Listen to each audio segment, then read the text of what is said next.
Body అని ఒకటి ఉంటుంది. మనకి స్థూల శరీరం ఒకటి ఉంటుంది. ఈ బాడీ కనిపించే బాడీ. దాని లోపల సూక్ష్మ శరీరము, కారణ శరీరము అని 2 ఉంటాయి. మనం రెండో ప్రవచనంలో చెప్పుకున్నా. దాన్ని మళ్ళీ నువ్వు వింటే నీకు అర్థమవుతుంది. దాంట్లో మైండ్, ఇంటెలిజెన్స్ అండ్ ఈగో ఈ మూడిటితోటి కలిపి ఒక శరీరం ఉంటుంది. దాన్ని సూక్ష్మ శరీరము అంటారు. దాని లోపల ఆత్మ ఉంటుంది. అది వెహికల్ అనమాట ఆత్మకి. వాటితోటే అన్ని వేరే వేరే ప్రదేశాలకు వెళ్తుందన్నమాట.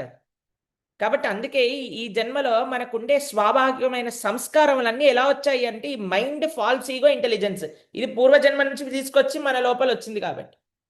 కాబట్టి ఆత్మ అనేది ఎప్పుడైతే వెళ్తుందో మనకి సంస్కారం. ఇప్పుడు చూడండి, కొంతమంది పిల్లలు, చిన్న పిల్లలు ఉంటారు. వాళ్ళు జస్ట్ ఇలా తబలా కొట్టడం నేర్చుకుంటే వాళ్ళు టక్ టక్ టక్ టక్ అని కొట్టేస్తారు.